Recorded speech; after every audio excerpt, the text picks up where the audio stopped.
नमस्कार दर्शकों, जेके प्राइम में आपका स्वागत है।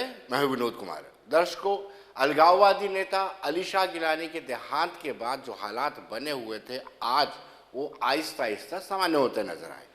हालांकि बाजार बंद थे, लेकिन वाहन या यूं कहिए कि यातायात सुविधा आंशिक रूप से शुरू हो गई है।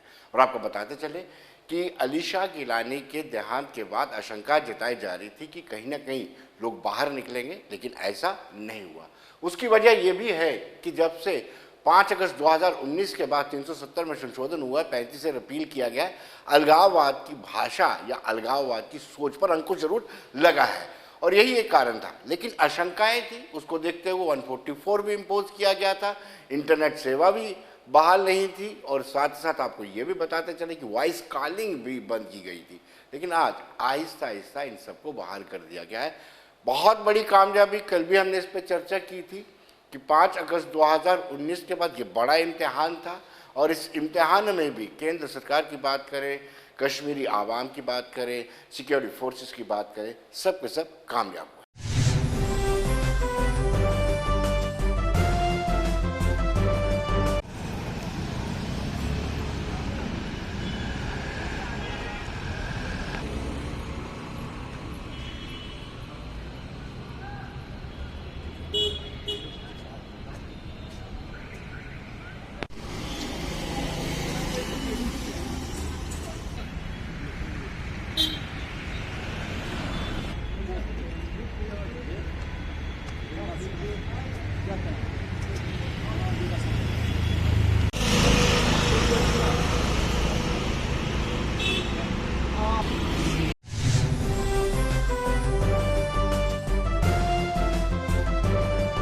दर्शकों, अगर हम बात करेंगे ऐतिहासिक मुगल रोड की जो 86 किलोमीटर है, उसको भी यातायात के लिए बहाल कर दिया गया है। अनंतनाग सिंथन किश्तवाड़ मार्ग, इसको भी खोल दिया गया है। एहतियातन इनको बंद किया गया था। जैसे हमने पहले भी चर्चा की कि अली शाह गिलानी की मौत के बाद से, उनके देहांत के बाद से आशंकाओं के मद्देनज़र इनको बंद कर दिया गया था, लेकिन अब एहतियातन खोल दी गई हैं। दोनों ही मार्ग में हल्के वाहन आज से शुरू हो चुके हैं। क्योंकि इनको बंद किया गया था, उससे लोगों को दिक्कत आ रही थी, लेकिन अब इनको बहाल कर दिया गया।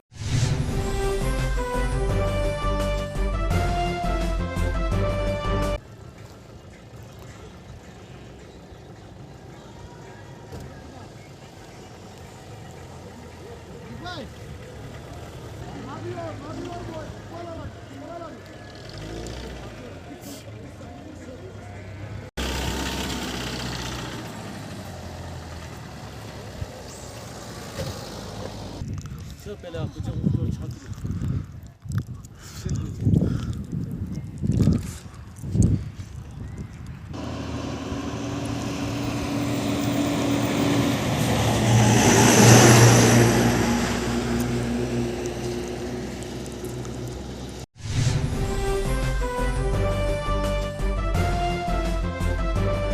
दर्शकों, इस वक्त फोन लाइन पर हमारे सीनियर न्यूज एडिटर हिलाल हंजूरी हमारे से जुड़ चुके हैं।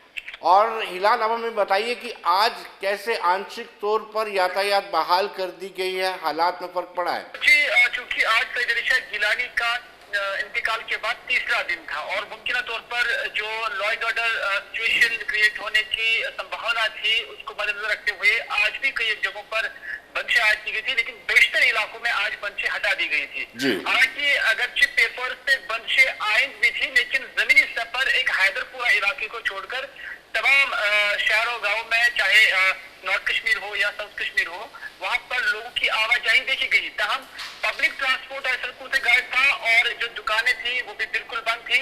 5 या 10% के आसपास पूरे कश्मीर के अंदर आज दुकानें खुली हुई थी, लेकिन बेशतर मकामात पर दुकानें बंद थी। लेकिन इस दौरान बड़ी राहत की खबर ये है कि किसी भी इलाके से किसी नाखुशगवार वाकई की कोई इत्तला नहीं है और मुमकिन तौर पर जो अभी मोबाइल इंटरनेट सर्विस पूरे कश्मीर के अंदर बंद है। और इस हवाले से आईजीपी कश्मीर ने बयान भी दिया था कि कल यानी इतवार की शाम को एक रिव्यू यानी जायजा मीटिंग लिया जाएगा और उसके बाद ही मोबाइल सर्विस या मोबाइल इंटरनेट सर्विस की बहाली को लेकर कोई हतमी फैसला लिया जा सकता है। तो इस दौरान खबरें ये भी आ रही हैं कि अब शायद कल से पहले भी ये इंटरनेट की जो फैसिलिटी है उसको बहाल किया जा सकता है। तो अभी भी इस हवाले से ऑफिशियली कोई कंफर्मेशन नहीं मिली है। फिलहाल पहले से हालात बेहतर हुए हैं, आज तीसरा दिन आप कह रहे हैं। देखिए, पिछले कुछ दिनों से ही हम देख रहे हैं कि आवाम शांत थी, क्योंकि अगर कोई सईद अली शाह गिलानी के जनाजे में या वहाँ ताजुद कुर्सी के लिए जाना भी चाहते थे, तो हम सईद अली शाह गिलानी की रिहाइशगाह की तरफ या हैदरपुरा की तरफ जो जितने भी रोड अप्रोच करते थे, वहाँ पर फोर्सेस की तैनाती थी, पुलिस और सीआरपीएफ की तैनाती थी। वहाँ पर किसी को भी जाने की इजाजत नहीं दी जाती थी, सिवाय जो उनके रिश्तेदार हैं, करीबी लवाकिन हैं, उन्हें यहाँ आने की जाने की इजाजत दी जाती थी, या आस पड़ोस के जो लोग थे वो आते जाते थे। लेकिन दूसरे इलाकों से लोगों की वहाँ आमद पर या जाने पर बिल्कुल पाबंदी आयद की गई थी। तो इस तरह से इस सारी सूरत हाल को लोग भी समझ चुके थे, तो इस वजह से उन्होंने घरों से निकलना ही नामुनासिब समझा और उसके बाद वो अपने घरों के अंदर ही रहे। तो इस तरह से पूरे कश्मीर के अंदर कोई भी इस तरह का कोई अनटूवर्ड नहीं हुआ है, कहीं पर कोई स्टोर नहीं चला है, हालात बिल्कुल नॉर्मल रहे हैं। बहुत बहुत शुक्रिया हिलाल।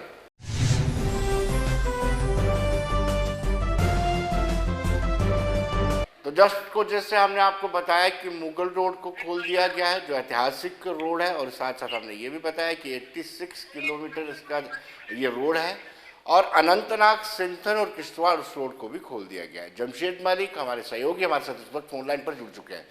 जमशेद, ये एहतियातन बंद कर दी गई थी, आज खोली है, लोगों को राहत मिली है? बिल्कुल विनोद, जिस तरह शहीद अली शाह गिलानी की मौत के बाद ही जिस तरह वादी में पाबंदियां लगा दी थी और वादी की तरफ जाने वाले मुगल रोड को भी बंद कर दिया गया था, जिससे लोगों को काफी परेशानियों का सामना करना पड़ रहा था, क्योंकि लोग काफी तादाद में इन दिनों इस तरफ भी आ रहे हैं, उस तरफ से इस तरफ भी के लोग उस तरफ भी जा रहे हैं, जो लोग इस तरफ से वो फंस कर रह गए। मगर आज उनके लिए राहत की खबर जरूर रही कि आज रोड को दोबारा खोल दिया गया और आज गाड़ियों की आवाजाही दोबारा बहाल कर दी है। मगर 2 दिन लोगों को काफी परेशानियों का सामना करना पड़ा। हालांकि प्रशासन की तरफ से पुशाना या डोगरा तक जाने में लोगों को रोका नहीं गया, क्योंकि वहाँ लोकल लोग हैं, उनके घरों तक जा रहे थे, उनको रोका नहीं। उसके आगे पुशाना से आगे जो चेक पोस्ट है उससे आगे जाने पर पाबंदी लगाई गई थी, मगर आज रोड को खोल दिया गया और आज गाड़ियां दोबारा देखने को चलते मिल रही है। जी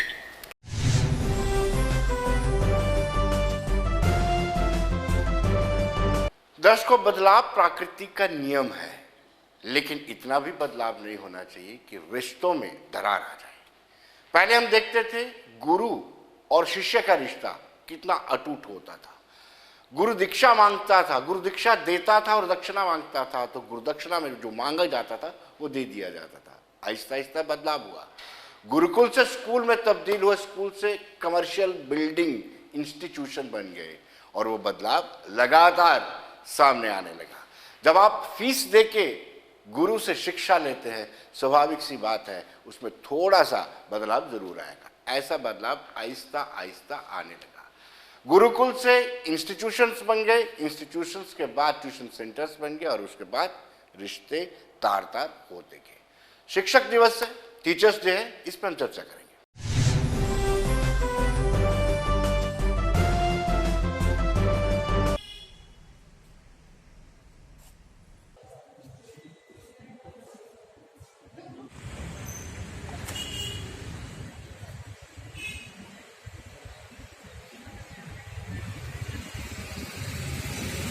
आप किसी तरीके से रिमांड नहीं करोगे, वो बच्चा क्या, आप घर में बच्चे को मारते हैं ना, डांटते हैं ना किसी गलती पे, पर स्कूल में आप डांट नहीं सकते हो।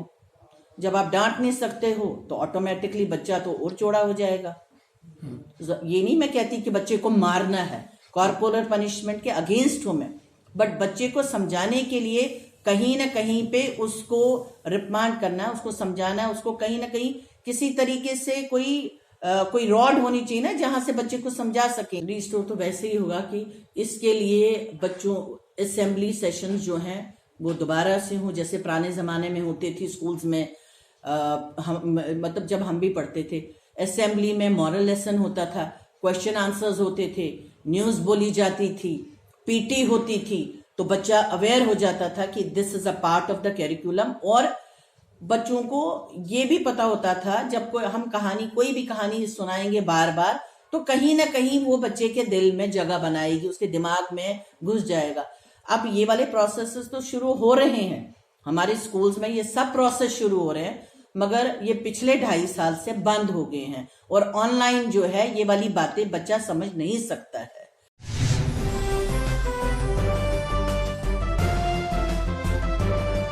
दर्शकों, हमने टीचर्स से बात की। टीचर्स का ये कहना है कि कहीं ना कहीं जो पहले प्यार होता था, जो पहले अधिकार स्टूडेंट्स पर होता था, वो अब अधिकार नहीं रहा है। अब आप किसी स्टूडेंट्स को मार नहीं सकते, डांट नहीं सकते। हालांकि उन्होंने कहा कि डांटना मारने से शिक्षा स्टूडेंट्स ठीक नहीं होते, लेकिन पहले एक अधिकार होता था। टीचर जो है अपने बच्चे को, स्टूडेंट्स को मार सकता था, लेकिन आज अगर ऐसा करते हैं तो परिजन, पेरेंट्स ही उसको गलत ठहराते हैं। और ऐसे शिक्षक भी बहुत सारे होते हैं और ऐसे स्टूडेंट्स भी बहुत सारे होते हैं जो एक दूसरे के बीच में दरार का कारण बनते हैं।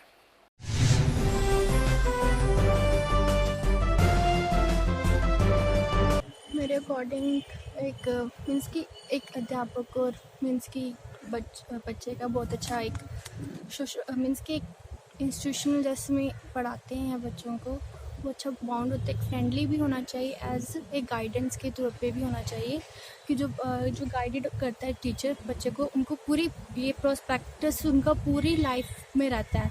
क्योंकि जो जैसे कि हमने अभी अपने टीचर से जो सीखा हुआ है, जो उन्होंने हमें टीचिंग दी है, ये पूरा हमारी लाइफ पे अफेक्ट करता है।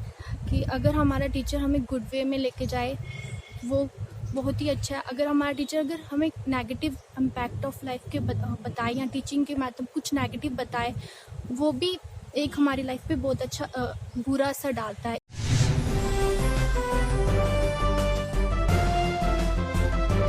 दर्शकों, अगर स्टूडेंट्स की माने तो स्टूडेंट्स का भी ये कहना है कि कहीं ना कहीं शिक्षक का रिस्पेक्ट, टीचर्स की रिस्पेक्ट होनी चाहिए, रिस्पेक्ट करनी भी चाहिए। और उन्होंने कहा कि पांचों उंगलियां एक जैसी नहीं होती हैं, पांचों उंगलियां एक जैसी नहीं होती हैं।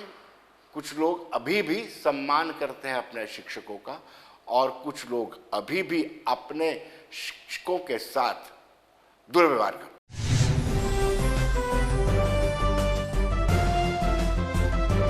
मैं यही सोचता हूँ कि पहले जो था तो टीचर जो थे वो अच्छी तरह पढ़ाते भी थे, और जो छात्र थे वो भी कहते थे हाँ हमें पढ़ना है, अपने टीचर्स की तरह बनना है। आज में ये है कि कुछ लोग सोचते हैं सिर्फ कि हमें अपने टीचर्स की तरह बनना है, और कुछ अपनी अपनी एम्स रखते हैं। रिस्पेक्ट तो करते हैं, बट न्यू टेक्नोलॉजी की वजह से थोड़ा सा इफेक्ट कम हो गया। लेकिन जो पहले ज़माने के टीचर्स वगैरह होते थे, अध्यापक होते थे, वो अपने गुरु को भगवान का दर्जा देते थे। वो ये समझते थे कि गुरु हमारे सब कुछ हैं, गुरु के प्रति उनमें अच्छी भावना होती थी, बहुत अच्छा करते थे उनके लिए। और जो अभी का युग चल रहा है वो मतलब थोड़ा बहुत तो हुई है चेंज। पहले का टाइम अलग था अभी, लेकिन इतना नहीं चेंज हुआ कि रिस्पेक्ट ना करें। रिस्पेक्ट तो सभी करते अपने। वही तो मैंने बताया ना कि पहले ज़माने में था ऐसा कि गुरु बहुत अच्छे होते थे। मतलब अब टाइम चेंज होने के साथ साथ ऐसा हुआ है कि हाँ गुरुओं में थोड़ी कमी आई है। ऐसा नहीं है गुरु जैसे पहले थे अभी वैसे ही थोड़ा चेंज हुआ है, लेकिन हमारे स्कूल के जो जितने अध्यापक हैं सब अच्छे हैं, बहुत अच्छा पढ़ाते हैं।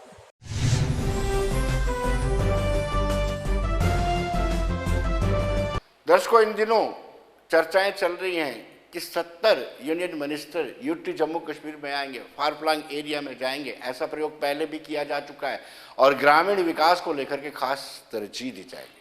हमने डायरेक्टर रूरल डेवलपमेंट से बातचीत की।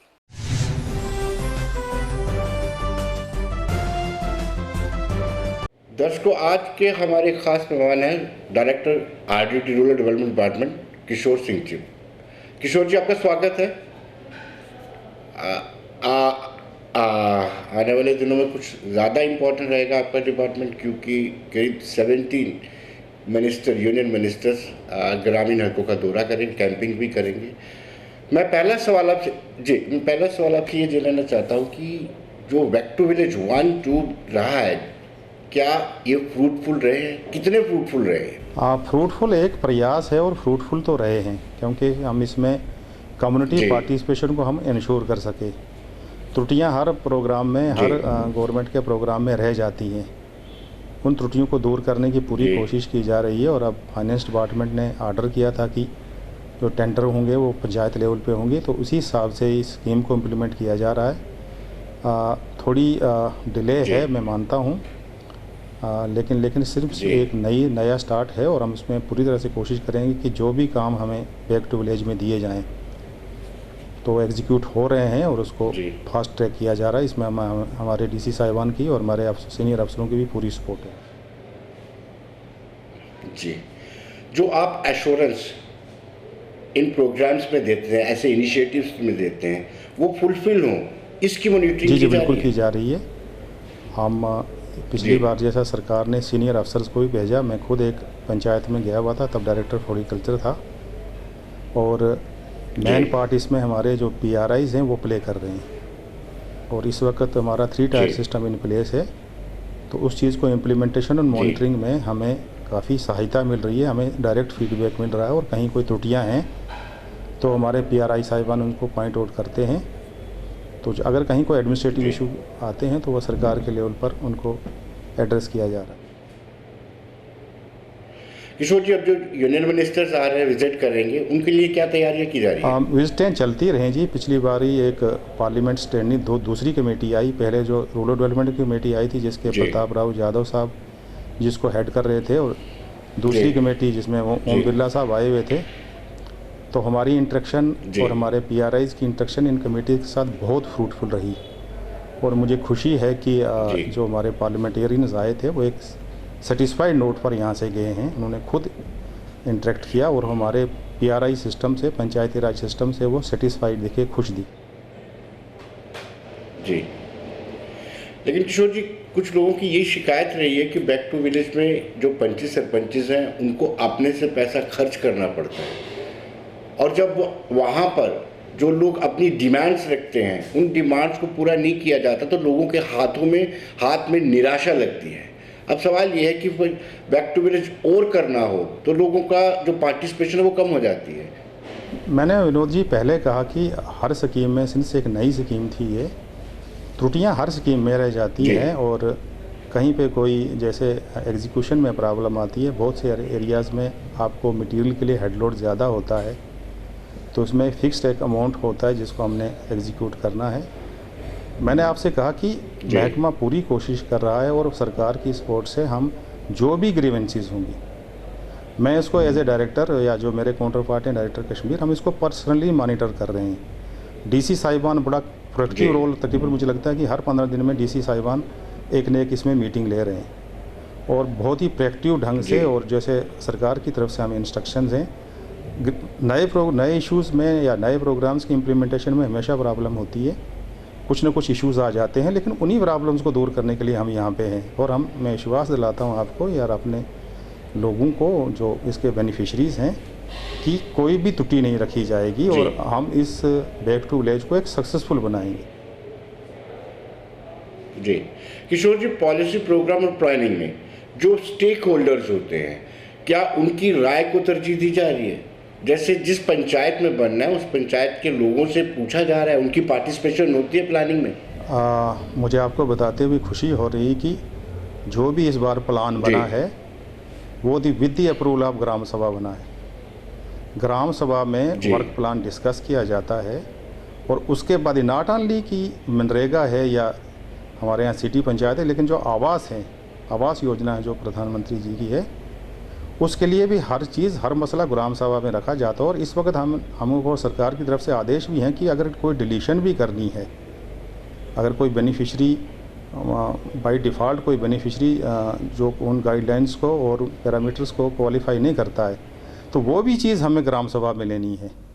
तो ये democracy at grass root level है, इसमें ग्राम सभा की पूरी इन्वॉल्वमेंट है। और जैसे मैंने पहले आपसे कहा कि PRI तो इसमें एक मेन पार्ट प्ले कर रहे हैं, और हम महकमा is eager to work with them, क्योंकि महकमा इन्हीं लोगों के लिए, महकमा ग्राम के लिए, भारत के लिए है, रूरल भारत के लिए है। तो ग्राम सभा के बगैर तो कोई भी काम इस वक्त अप्रूव नहीं किया जा रहा, और कोई भी अथॉरिटी ग्राम सभा के रिकमेंडेशन के बगैर किसी भी वर्क प्लान को अप्रूव नहीं करेगी। जी, मनरेगा की पेमेंट को लेकर के आए दिन सवाल उठते हैं कि पेमेंट डिले होगी, पेमेंट हो नहीं पाई, और जो काम करवाया जाना चाहिए लोगों से, वो मशीनरी से काम करवाया जा रहा है। इस तरह की शिकायतें अमूमन आती रहती हैं। हाँ, मनरेगा में इश्यूज़ हैं कुछ। इसका एक सॉफ्टवेयर फॉर्मेट बना हुआ है, और जिसमें उसी हिसाब से इसमें पेमेंट होती है। जैसे फॉर एग्जांपल मैं आपको बता दूं कि हम इसमें जो पेमेंट का जो सिस्टम है, हम जब मास्टर रोल बंद होती है तो उसको हम बेस लाइन T मानते हैं, हम उसको एक पैरामीटर उसको दे देते हैं। फिर उसमें MIS में जब डाटा एंट्री करनी होती है तो उसको हम T+2 कहते हैं कि 2 दिन के अंदर आपने डाटा एंट्री करनी है। फिर उसके बाद 5वें दिन तक आपको मेजरमेंट बुक कंप्लीट करनी है और उस मेजरमेंट की बुक की जो एंट्रीज़ हैं वो आपने MIS पे चढ़ानी है, जो हमारा माइक्रोसॉफ्ट इंफॉर्मेशन, जो हमारा मैनेजमेंट इंफॉर्मेशन सिस्टम होता है। 6ठे दिन वेज लिस्ट जनरेट होती है। 7वें दिन जो पंचायत सेक्रेटरी, ग्राम सेवक जो पहले होते थे वो पहले सिग्नेटरी होते हैं और 8वें दिन सरपंच उसको साइन करके जो लेबर कंपोनेंट होता है वो बेनिफिशरी के अकाउंट में डेबिट हो जाता है। मटेरियल के इशू में थोड़ा डिले होता है। पिछली बार हमारे जॉइंट सेक्रेटरी साहब आए थे MORD के, तो मटेरियल पर उन्हें कुछ इंस्ट्रक्शन दी है। मटेरियल की पेमेंट जो है उसमें 60-40 का रेशो हमें करना है। 60% जो कंपोनेंट है वो वेज कंपोनेंट और 40% जो कंपोनेंट है वो मटेरियल कंपोनेंट है। तो गाइडलाइंस के हिसाब से समटाइम्स कुछ ऑपरेशनल प्रॉब्लम्स आती हैं और समटाइम्स अकाउंट्स के इशू होते हैं कि जो बेनिफिशियरी है उसका अकाउंट ठीक नहीं होगा या उसके आधार नंबर में कोई इशू आ जाएगा, तो वो चीज़ें बैंक्स ने क्लियर करनी होती हैं। हमने इंस्ट्रक्शन दी हुई अपने फील्ड फंक्शनरी को, चाहे वो BDO साहिबान हो, चाहे SD साहिबान हो या हमारे ग्राम सेवक पंचायत सेक्रेटरी हों, कि इमीडिएटली जहाँ पर पेमेंट का कोई इशू आता है या कहीं कोई बैंक से कोई इशू है तो इमीडिएटली उसको एड्रेस कीजिए और उसको हम पर्सनली मॉनिटर करेंगे, क्योंकि मनरेगा के गाइडलाइंस के हिसाब से इसमें हमें वो डिले कंपनसेशन पे पेनल्टी भी है। जी किशोर जी, लेबर कंपोनेंट में भी अभी तक आउटस्टैंडिंग है, उसके क्या कारण है? उसके मेनली कारण जो हम रिव्यू लेते रहते हैं, समटाइम्स फंड्स रिलीज़ का इशू होता है, समटाइम्स अकाउंट्स का कोई इशू होता है, लेकिन मैं तो पीरियडिकली 15-15 दिन में खुद इसको रिव्यू करता हूं और हमारे प्रिंसिपल सेक्रेटरी साहब भी इसको महीने के अंदर एक रिव्यू करते हैं। ये एक इशू है और ये बहुत जल्दी एड्रेस कर दिया जाएगा, इस पे हम आपको आश्वासन दिलाते हैं। आवास योजना की बात करें तो BPL की जो लिस्ट है उसको लेकर के ही बहुत सारे फ्लॉज है इसमें। आवास योजना की एक इंस्टॉलमेंट दी जाती है, वो अपना मकान तोड़ के थोड़ा बहुत बना लेते हैं, लेकिन उसके बाद सेकंड इंस्टॉलमेंट में बड़ी दिक्कत आती है। इसको कैसे आप रेक्टिफाई करेंगे, सुधार कैसे आएगा? आवास का बेसिस विनोद जी 2011 का सोशल इकोनॉमिक सर्वे है, उसी के बेसिस पर हम बेनिफिशरीज जो हैं उनको हम सिलेक्ट करते हैं और बेनिफिशरी सिलेक्ट ग्राम सभा से होते हैं। जैसे मैंने पहले आपसे कहा, ग्राम सभा बेनिफिशरीज को आइडेंटिफाई करती हैं और जो उस पैरामीटर्स पे पूरा उतरता है उसी बेनिफिशरी को हम इसमें सेलेक्ट करते हैं और उसके बाद अब तो ये उसको जियो टैगिंग की जाती है उस पर्टिकुलर लोकेशन की। जियो टैगिंग मतलब उसके कोऑर्डिनेट फिक्स किए जाते हैं। कोऑर्डिनेट फिक्स होने से कि आप लोकेशन चेंज नहीं कर सकते हो, लोकेशन चेंज करने अगर बेनिफिशरी चाहे भी तो उसका एक लंबा प्रोसीजर है, उसके लिए फिर उसको ग्राम सभा में जाना है। तो जहाँ तक बेनिफिशरीज़ की बात है, हाँ कोई ऐसी मैं ये नहीं कहूँगा कि इसमें कोई कंप्लेंट्स आई नहीं है, बहुत सारी कंप्लेंट्स आई हैं, लेकिन जो भी कंप्लेंट्स आई हैं उनको एड्रेस किया जा रहा है और जो इलीगल बेनिफिशरीज़ हैं या जो क्वालिफाई नहीं करते हैं उनको डिलीट करके ग्राम सभा में जाके नए बेनिफिशरीज़ को उसमें ऐड किया जा रहा है। लेकिन नए बेनिफिशरीज़ तो अब आवास प्लस में ही ऐड हो पाएंगे, क्योंकि जो प्रधानमंत्री ग्रामीण जो चल रही है उसे हमें इंस्ट्रक्शन है सरकार की तरफ से कि मार्च 2022 तक इसको कंप्लीट करना है, ये सारे घर जो हैं। जहाँ तक आपने कहा कि जो किस्तें रिलीज़ करनी होती है बेनिफिशरी के फेवर में, पहली किस्त हम 50,000 की इनको दे देते हैं, उसके बाद फिर डिफरेंट इंटरवल्स पे उसको जियो टैगिंग के हिसाब से उसको मॉनिटर किया जाता है। फिर अगली किस्त 40,000 की दी जाती है और फिर अगले लास्ट की 2 किस्तें 20,000 की दी जाती हैं। टोटल 1,30,000 इस वक्त दिया जाता है इनको। समटाइम्स बेनिफिशरी की तरफ से कम, समटाइम्स कोई एपैथी होती है, बहुत टाइम ऐसा होता है कि बेनिफिशरी कहीं दूसरी जगह शिफ्ट हो जाता है या फॉरेन चला जाता है, तो उन केस में फिर हमने पेनल्टी भी इम्पोज़ की है। जो डिफ़ॉल्टर्स होते हैं लोगों को पैसा भी वापस करना पड़ रहा है। तो ये एडमिनिस्ट्रेटिव इश्यूज़ हैं जो लोकल लेवल पर एड्रेस किए जा रहे हैं बिल्कुल रूल के हिसाब से। तो महकम जी, लेकिन किशोर जी कितने % ऐसे इश्यूज हैं जो आपको लगता है कि जो बेनिफिशियरी है वो झूठ बोल गया है और पैसे का मिसयूज कर गया और ले गया बाकी? नहीं, ये 5% से ज़्यादा नहीं है। ये कुछ डिस्ट्रिक्ट्स में लिमिटेड है, मैं डिस्ट्रिक्ट्स का डेफिनेटली नाम नहीं लेना चाहूँगा, ये बहुत कम परसेंटेज है। उसके अलावा फिर जो ऑपरेशनल है, जैसे मैंने आपसे कहा कि बहुत जगह पे बिल्डिंग मटेरियल का इशू होता है, बेनिफिशरी की इकोनॉमिक हालत ऐसी होती है कि अपनी तरफ से वो कुछ कंट्रीब्यूट कर नहीं पाता, उसका सारा कुछ जो जी। होता है वो एक 30 पर ही होता है, लेकिन मैं खुद टूर करता हूँ, मैं बेनिफिशरीज़ को खुद देखता हूँ। मैं देखता हूँ कि अभी सरकार की तरफ से हमें इंस्ट्रक्शन भी है कि वीकर सेक्शंस को इसमें प्राथमिकता देनी चाहिए, दी जाएगी। SC ST और वीकर सेक्शंस को, विडोज़ को प्राथमिकता दी जाएगी। और जी पिछले दिनों प्रिंसिपल सेक्रेटरी साहब ने इस पर रिव्यू लिया था और बहुत सारे हमारे अफसर श्रीनगर भी गए थे और मैं भी इसको पर्सनली रिव्यू कर रहा हूँ। कुछ डिस्ट्रिक्ट्स में जहाँ की परफॉर्मेंस बिलो पार है, वो भी अब बहुत जल्दी जो भी स्कीम की गाइडलाइंस के हिसाब से जैसे जैसे इसमें फंड रिलीज करने होते हैं उसके करेक्टिव मेजर्स लिए जा रहे हैं। और हमें जो डेडलाइन दी गई है कि इन एनी केस जो इस सारे जो हमने जो आवास ग्रामीण जो है इस वक्त PM आवास ग्रामीण, इसके घर हमने मार्च 2022 तक कंप्लीट करने हैं। उसके बाद ये आवास प्लस के ऊपर कार्रवाई शुरू होगी।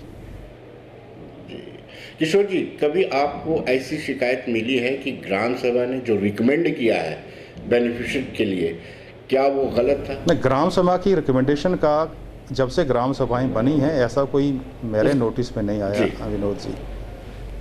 पहले जब ग्राम सभाएं नहीं थी तब शायद कुछ ऐसे आधे केसेस हों, लेकिन ग्राम सभा ने आज तक कभी भी कोई ऐसा रिकमेंड नहीं किया कि जिस पे किसी को कोई शिकायत हो। जी किशोर जी, हम सब जानते हैं कि अगर अर्बनाइजेशन को रोकना है हमें, तो हमें ग्रामीण हलके का विकास करना होगा। RDD डिपार्टमेंट, आपको क्या लगता है कि किस हद तक रूरल एरिया का विकास कर पाया, डेवलप कर पाया? देखिए विनोद जी, मैं तो इसको प्रायोरिटी डिपार्टमेंट मानता हूँ। सिटी अर्बन एरियाज़ में तो डेवलपमेंट हो जाती है। गांव में डेवलपमेंट जो है वो लोकल लीड के हिसाब से होगी। जो डेवलपमेंट बिश्ना में होगी वो डेफिनेटली बलेसा में नहीं होगी। बलेसा की टोपोग्राफी अलग है, बिश्ना प्लेन एरिया होगा। अगर बिश्ना में हम ट्रैक्टर रोड बनाएंगे तो बलेसा में हम ब्राइडल पाथ बनाएंगे। जब इंफ्रास्ट्रक्चर डेवलपमेंट होगा, साफ़ पीने का पानी मिलेगा लोगों के साथ, जो बहुत से हम काम इंटीग्रेटेड मोड पे कर रहे हैं बाकी महकमों के साथ, लोगों की क्वालिटी ऑफ लाइफ बेटर होगी। तो डेफिनेटली आप क्वालिटी ऑफ लाइफ जब बेटर होगी तो नेशन बिल्डिंग में भी लोग अपना किरदार, अपना रोल निभा पाएंगे। तो मैं इसको प्रायोरिटी डिपार्टमेंट मानता हूँ। और ख़ासकर जब से PRIs बने, हमारे 3 पंचायती राज सिस्टम आया है, तब से मैं ये कहता हूँ कि एक रेवोल्यूशन हुआ है रूरल एरियाज़ में। हर आदमी को, हर बेनिफिशियरी को, चाहे वो जॉब कार्ड होल्डर हैं, चाहे वो स्मॉल एंड मार्जिनल वर्कर्स हैं, हम हर सेक्टर में लोगों को सपोर्ट करने की कोशिश कर रहे हैं। बिसाइड्स डेवलपमेंट, जैसे हम रूरल हार्ट बना रहे हैं। रूरल हार्ट में हमारा ये कि एक फोकस एरिया पे, फोकस लोकेशन पे एक इंफ्रास्ट्रक्चर तैयार किया जाएगा जहाँ के गांव का आदमी अपनी जो भी उसके पास प्रोड्यूस होगा, ये नहीं कि कोई एग्रीकल्चर प्रोड्यूस हो, कोई भी प्रोड्यूस ला के उसको वो सेल कर सकता है। तो हमारी कोशिश है कि जो भारत जो एक माइग्रेशन हो रही है रूरल एरियाज़ से अर्बन एरियाज़ की तरफ, इसको रोका जाए। और वो तभी हो सकता है कि जब आप क्वालिटी इंफ्रास्ट्रक्चर, क्वालिटी रहने की जो फैसिलिटीज़ है हम अपने लोगों को हम गांव में दे पाएंगे। और रूरल डेवलपमेंट इसमें अपना रोल अदा कर रहा है, बखूबी अदा कर रहा है। एक सवाल ये भी जानना चाहूँगा कि जो टूरिस्ट विलेजेस आइडेंटिफाई किए जा रहे हैं, उन विलेजेस में क्या खास रहेगा? बग्यू पाटा, मुझे आवाज़ नहीं आई पूरी। LG ने कल ही अनाउंस किया है कि अबाउट 75 टूरिस्ट विलेजेस बनाए जाएंगे। उन विलेजेस में क्या कुछ खास रहेगा? स्कीम की गाइडलाइंस तो अभी हमारे साथ शेयर नहीं हुई है, लेकिन डेफिनेटली एक आदर्श ग्राम जो पहले एक चल रहा है उसमें टूरिज़्म प्रमोट किया जाएगा, लोकल हैंडीक्राफ्ट्स प्रमोट किए जाएंगे और उसके बाद उसको टूरिस्ट सर्किट पे लाया जाएगा। जो पिछली जो हमारी मीटिंग हुई है सरकार के साथ, ताकि ये ऐसे एरियाज़ हों जहाँ पे लोग जाना चाहें। और जैसे लद्दाख में स्टे होम फैसिलिटीज़ होती है या उत्तराखंड और हिमाचल में स्टे होम फैसिलिटीज़ होती है, तो ये टूरिज़्म को डेवलप करने के लिए ये एक बहुत बड़ा इसमें रोल होगा। और इसी हिसाब से लोग अगर अपने घर थोड़े इसमें एडिशन कर पाएंगे तो उनकी इनकम जनरेशन भी होगी और टूरिज़्म को बढ़ावा मिलेगा। किशोर जी, आखिरी सवाल आपसे। लास्ट टाइम जब यूनियन मिनिस्टर्स आए थे तो इस तरह की शिकायतें थी कि पहले से जो काम हो चुके थे, जिनके उद्घाटन भी हो चुके थे, उनको दोबारा से फीता लगा करके उनका उद्घाटन किया गया। इस तरह की शिकायतें नहीं, इस किस्म की कोई शिकायत मेरे नोटिस में, मेरे टेन्योर में बिल्कुल नहीं आई है, ऐसी कोई शिकायत। जी किशोर जी, बहुत बहुत शुक्रिया आपका, धन्यवाद। Thank you Vinod ji.